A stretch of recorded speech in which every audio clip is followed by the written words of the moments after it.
Une question de Christelle. Christelle qui est installée au Japon pour apprendre le japonais, là, dans une école de langue déjà depuis quelques temps. Elle nous dit, ça fait 3 mois que j'ai commencé l'école ici et je suis en train de vivre mon premier été. J'ai des difficultés pour supporter l'air qui est lourd. L'humidité me fait suffoquer. S'il y a des conseils à me donner pour que l'air soit plus supportable, je prends. Oui, Christelle. Oui, je sais. L'été au Japon, c'est horrible.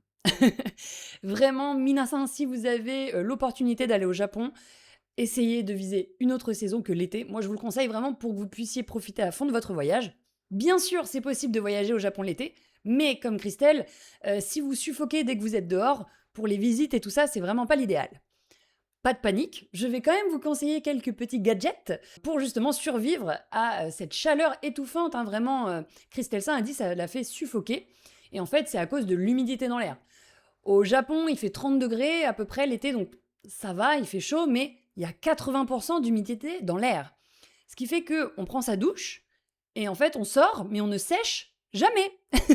On est toujours bêta-bêta un peu, hein, c'est toujours collant, on est toujours moite. Ça, c'est vraiment terrible. Et en plus, on sort, l'air est lourd, on a l'impression d'être assommé. Mais les Japonais, puisqu'ils sont habitués, ils ont quelques petits tips pour survivre à tout ça. Le premier, moi, que je te conseille, c'est d'aller à Uniqlo acheter des vêtements Air Sim. À Uniqlo, je dis ça parce que moi j'ai l'habitude d'aller là-bas et d'acheter ce type de vêtements-là. Il y en a d'autres qui proposent à peu près la même chose. En fait, ce sont des vêtements qui ont la fonctionnalité d'évacuer la transpiration et de sécher super vite. Un petit peu comme les vêtements de randonnée. Voilà, c'est à peu près pareil. Et du coup, même s'il fait très humide et que t'es trempé, bah, les vêtements le sont pas. Donc c'est quand même plus agréable. Voilà, ça fait un petit air frais.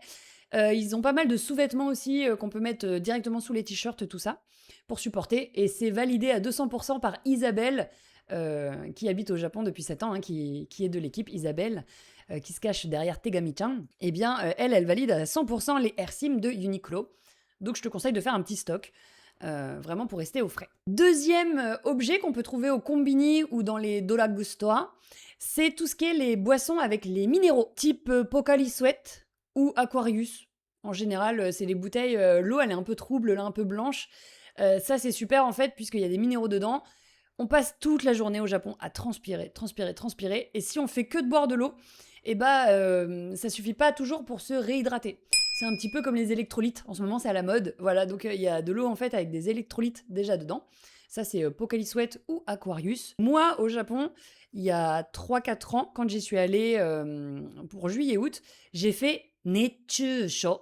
Netchusho, c'est un coup de chaud, vraiment. Et en fait, j'étais dans le train et je suis tombée et ça tournait autour de moi. Vraiment, je transpirais, je respirais fort. On m'a aidé à me relever, tout ça. On a ramassé mes affaires. Tout allait bien. Alors que ce jour-là, j'avais bu 2 litres d'eau, hein. Vraiment, comme je bois beaucoup, donc de l'eau, je bois beaucoup d'eau. Donc j'ai vraiment, je me suis hydratée, je pensais normalement. Mais bah, là-dessus, ça m'aurait aidé, je pense, un petit Pocali Sweat ou Aquarius. Également, les bonbons au sel.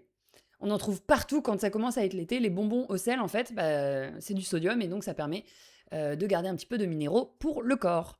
Troisième objet auquel nous, les Occidentaux, nous ne sommes pas habitués, et pourtant c'est super, c'est le higasa.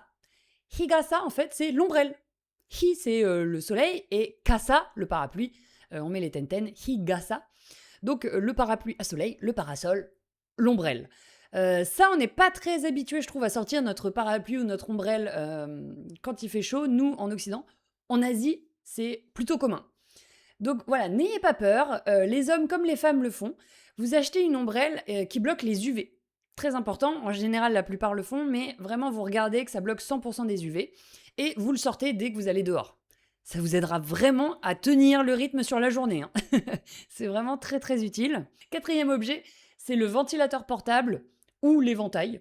Voilà, moi je suis plutôt team éventail, mais c'est vrai que ça fatigue. Donc vous pouvez prendre un ventilateur portable aussi. Ça se recharge en clé USB, comme les téléphones, et vous le mettez comme ça vous fait un petit peu d'air. Quand vous êtes dehors vraiment et que vous devez marcher pas mal de temps, ça aide beaucoup. Et ils ont sorti, il y a pas très très longtemps, c'est pas mal développé, les ventilateurs de cou.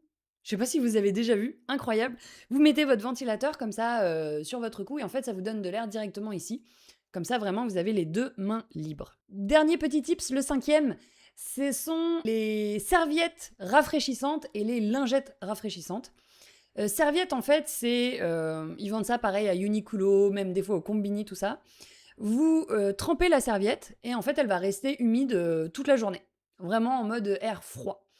Donc ça sauve. Et sinon, donc les lingettes, comme ça, on a toujours ça dans le sac. C'est voilà, des lingettes très très fraîches qui vous permettent de regagner un petit peu vos esprits quand vous êtes assommé comme ça par la chaleur. J'ai vu quelques petits objets, dont les sprays rafraîchissants pour vêtements. Alors ça, j'ai jamais testé. Je peux pas te dire si vraiment ça sauve la vie ou pas, mais j'ai vu que c'était pas mal à la mode. T'en auras sans doute au Japon dans tous les magasins, Dolagustoa et tout ça. Tu mets du spray sur tes vêtements avant de partir. Le spray s'imbibe et au contact de la transpiration, en fait, comme du menthol, en fait, t'as de l'air frais, air glacial un petit peu qui se diffuse. Voilà, donc normalement, tu te dis, ouh, c'est bon, il fait frais. Alors qu'en fait, t'es en train de transpirer. Ça, c'est vraiment la révolution. Là, je le vois tourner depuis 2-3 ans sur les réseaux, sur Internet, au Japon. Donc, voilà, je te conseille d'essayer si tu peux. Enfin, je sais pas si c'est un petit tips, c'est pas forcément quelque chose que tu peux acheter, qui peut te sauver la vie directement sur place. Je te conseille de manger vraiment en mode été. C'est-à-dire, zaru udon. Zaru udon, c'est les udons, par exemple, qui sont froids.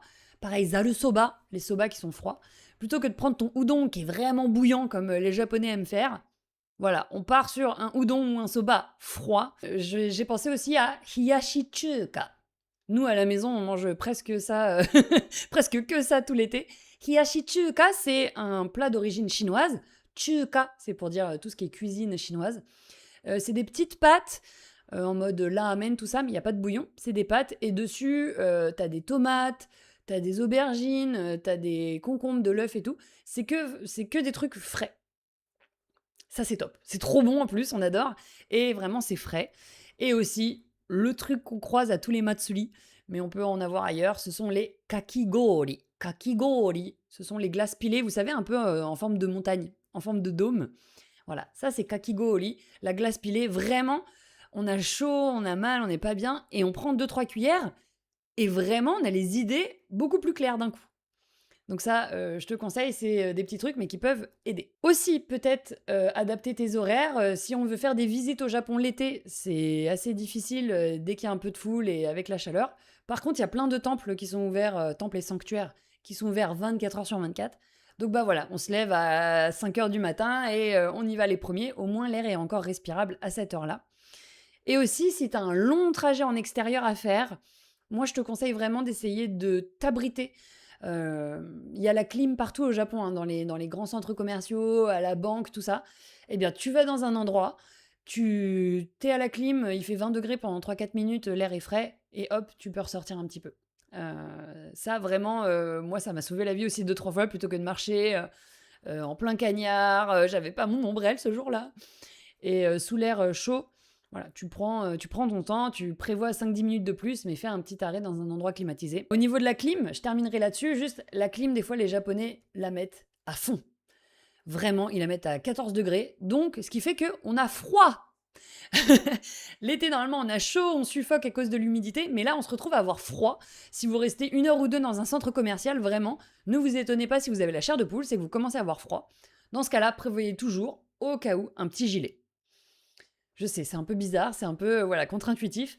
Prévoyez un petit truc à vous mettre sur les épaules si jamais vous avez trop froid à cause de la clim qui est mise à fond. On a Gabriel qui nous dit Suika. Mais oui, à fond Suika, la pastèque, là, quand il fait chaud comme ça, c'est la vie, hein. Sylvaine qui dit oui, dans mes souvenirs c'était horrible, je n'arrivais plus à respirer. Ouais, et vous voyez ça vraiment, ça peut vous gâcher un voyage. J'ai fait une fois et plus jamais, nous dit Constance. Ouais. Il y a des matsuri merveilleux l'été, oui Jean-Michel, c'est vrai. Est-ce que ça vaut le coup, du coup, d'avoir 15 jours de souffrance? Je sais pas. Il y a des très beaux matsuri début d'automne aussi. Alors, à Hokkaido, demande Henri Saint, à Hokkaido, jusqu'à là, ils étaient préservés de la chaleur et il n'y avait même pas de clim dans certaines maisons et dans certains endroits publics, ce qui était un petit peu choquant pour le reste du Japon. Et l'année dernière, en fait, il a fait tellement chaud à Hokkaido, il y a eu énormément de décès, puisque justement les maisons, les centres commerciaux, tout ça, ne sont pas forcément équipés de la clim. Ils ont été très très embêtés. Et sachant que c'est vraiment une destination où vont les Japonais l'été, en se disant, bon, il fera pas trop chaud à Hokkaido, et là, il a fait chaud même là-bas. Donc ils étaient assez embêtés et on a eu pas mal de décès à cause de ça parce que les maisons là-bas ne sont pas équipées pour. Hein. Les maisons japonaises, vraiment, il y a zéro isolation. Zéro.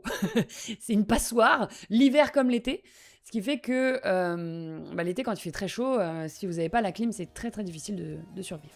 Et voilà pour Christelle, j'espère qu'elle survivra à l'été japonais. Si cette vidéo vous a été utile, pensez à liker et à vous abonner, c'est rien du tout et ça change tout pour moi, donc merci d'avance à ceux qui le feront.